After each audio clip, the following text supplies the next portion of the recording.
खुदा कौन है? शब्द खुदा बहुत से अर्थों में इस्तेमाल किया जाता है। यह निर्भर करता है भाषा पर, विश्वास पर, दर्शन और संस्कृति पर। कुछ लोगों के लिए वही खुदा है जो उनकी ज़रूरत में उनकी मदद करे। कुछ दूसरे लोगों के लिए उनके माता पिता ही उनके खुदा हैं। कभी कभी प्रसिद्ध और अपने जीवन में कामयाब समझे जाने वाले लोग खुदा का स्थान ले लेते हैं। लालची लोगों के लिए पैसा ही खुदा है और कुछ लोगों के लिए प्राकृतिक तत्व भी खुदा है। भोले भाले लोगों के लिए तो हर चीज खुदा है। लेकिन वास्तव में खुदा का अर्थ समझना बहुत आसान है। अगर हमसे पूछा जाए कि माँ कौन है, तो निश्चित रूप से इसका उत्तर होगा वह जो बच्चे को जन्म देती है। मदर टेरेसा को भी मदर कहते हैं। हालांकि मदर टेरेसा को वह स्थान प्राप्त नहीं हो सकता जो हमारी वास्तविक माँ को प्राप्त है। हमें जबरदस्ती किसी को अपनी माँ बनाने का अधिकार नहीं है। हमारी असली माँ वही है जिसने हमको जन्म दिया। बिल्कुल इसी तरह खुदा या ईश्वर केवल वही है जिसने हमें और इस पूरी कायनात को पैदा किया।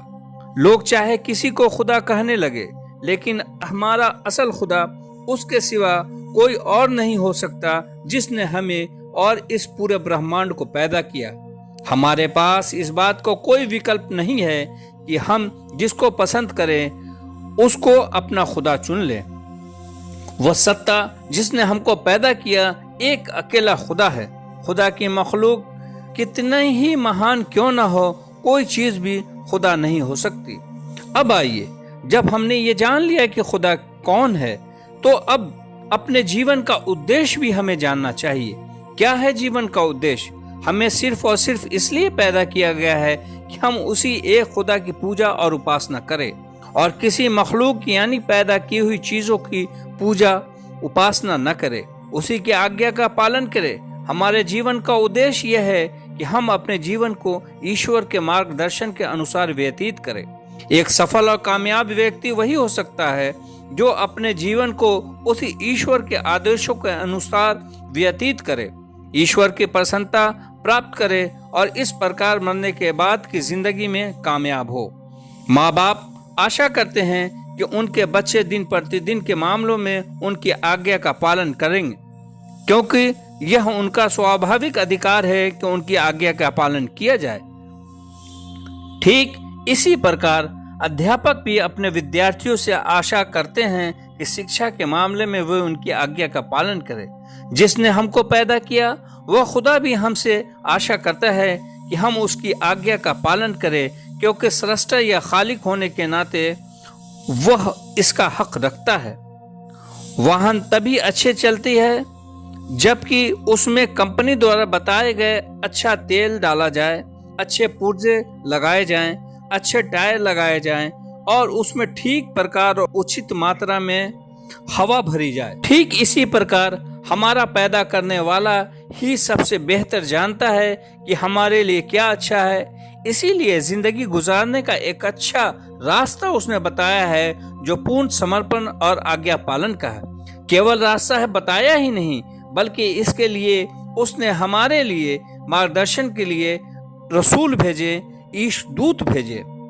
अब आइए देखते हैं कि खुदा ने ईशदूत क्यों भेजा। खुदा ने हमें यूं ही भटकने के लिए नहीं छोड़ दिया, उसने हमारा मार्गदर्शन किया।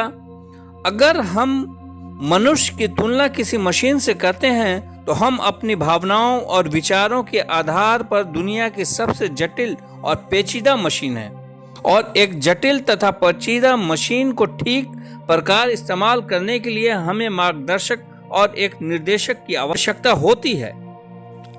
ईश्वर ने मानव जाति को यह बताने के लिए कि एक अच्छा जीवन किस प्रकार व्यतीत किया जाए, अच्छे और नेक लोगों को चुना। यह नेक लोग खुदा की ओर से भेजे हुए पैगंबर या दूत थे। जो मार्गदर्शक पुस्तिकाएं उनके द्वारा भेजी गई वे ईश्वर की ओर से अवतरित पुस्तकें हैं। पैगंबर या दूत कौन हैं? खुदा ने हम इंसानों में से ही सबसे अच्छे और महान लोगों को चुना और उन्हें अपना पैगंबर या दूत बनाया। वे केवल इंसान थे उनके अंदर कोई दैवीय गुण नहीं था। वे मानव जाति के लिए रहनुमा, पथ प्रदर्शक और आदर्श बनकर खड़े हुए।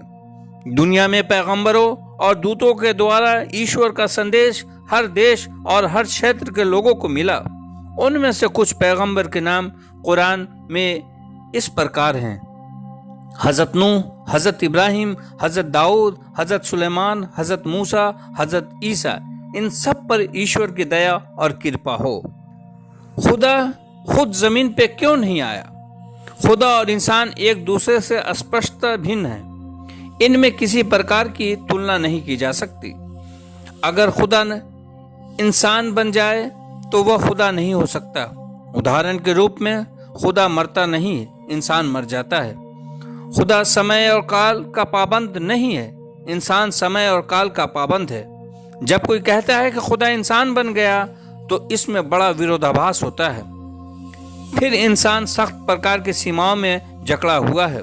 उदाहरण के रूप में इंसान नहीं देख सकता जो एक उल्लू देख सकता है।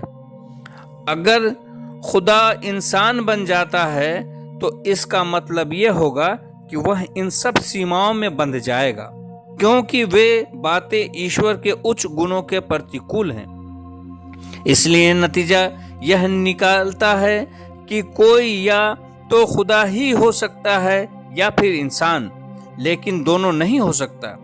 जब कोई कह सकता है कि चूंकि खुदा सब कुछ कर सकता है इसलिए वह एक ही समय में खुदा भी हो सकता है और इंसान भी, सबसे पहले यह जानने की जरूरत है कि इस बात का क्या मतलब है कि खुदा सब कुछ कर सकता है।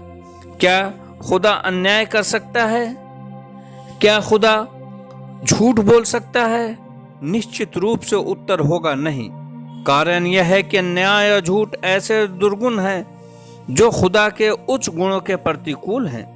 इस बात का नतीजा यह निकालना कि खुदा सिर्फ वही काम करेगा जो उसकी खुदाई को शोभा देता है। हम समझते हैं कि खुदा इंसान बनना उसकी खुदाई को शोभा नहीं देता, क्योंकि इंसान खुदा के सामने उत्तरदायी है। अगर हम यह मान लें कि खुदा खुद धरती पर आता है तो वह तमाम इंसानों के मार्गदर्शन का काम अंजाम नहीं दे सकता। वह इंसानों के लिए एक आदर्श कैसे होगा? क्योंकि एक आम आदमी कह सकता है कि सदाचारी काम तो खुदा ही कर सकता है। हम क्योंकि इंसान हैं इसलिए हम तो अच्छे काम कर पाने के काबिल ही नहीं हैं। इससे यह सिद्ध होता है कि खुदा का इंसान के रूप में आना हमारे लिए आदर्श नहीं हो सकता। हालांकि वह उन सीमाओं में बंधा नहीं होता जिन सीमाओं में हम बंधे होते हैं। फिर वह अपनी दैवीय शक्ति से अपनी समस्याओं को आसानी के साथ हल कर सकता है, जबकि हम इंसानों को इन्हें हल करने के लिए संघर्ष करना पड़ता है। इन सब बातों से यह सिद्ध होता है कि इंसान के लिए सबसे अच्छा आदर्श कोई इंसान ही हो सकता है, जैसे कि पैगंबर या दूत।